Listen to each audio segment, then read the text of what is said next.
Okay, today let's talk about switchboards and distribution panels.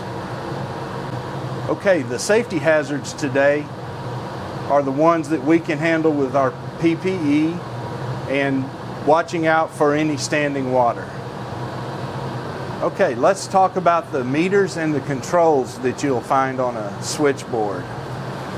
As you can see, we have a switchboard that has number 1 and number 2 generators feeding into it. We'll have all of the meters and controls for number 1 generator and the meters and controls for number 2 generator. The standard meters are an amp meter, a watt meter or a power meter, the frequency meter, and the voltage meter.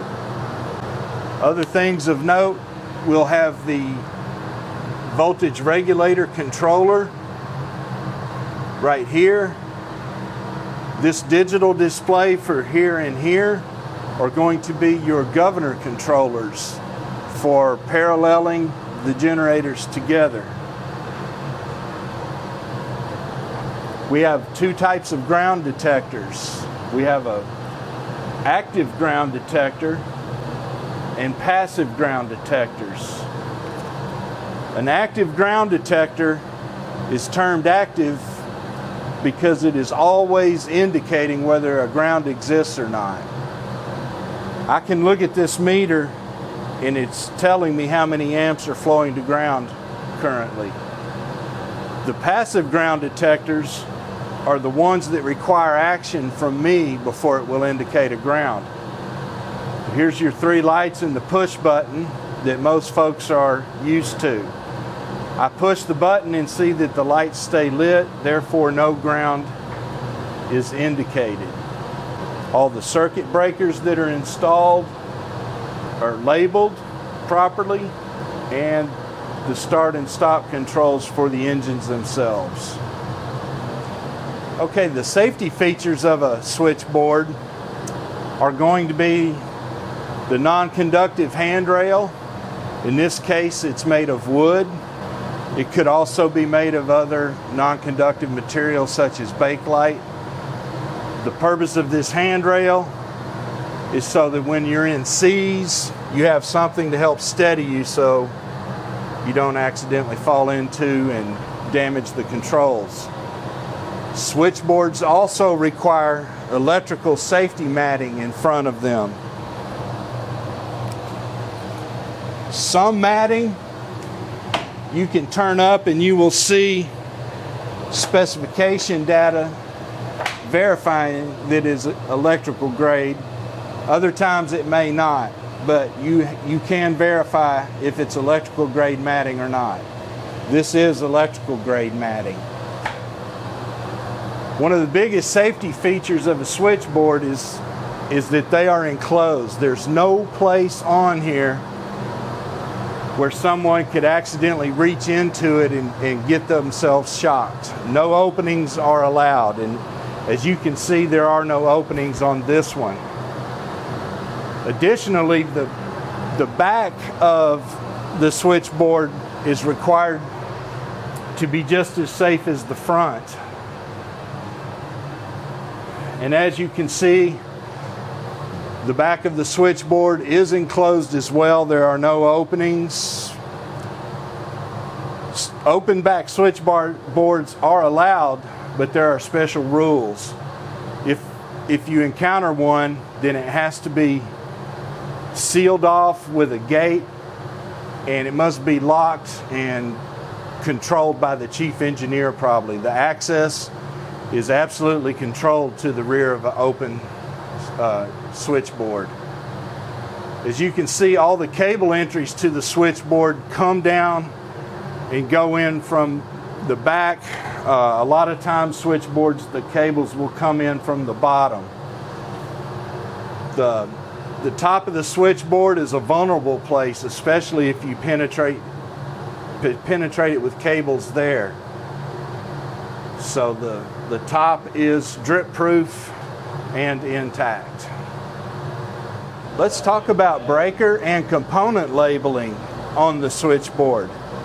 As you can see, all the components we spoke of earlier are labeled properly.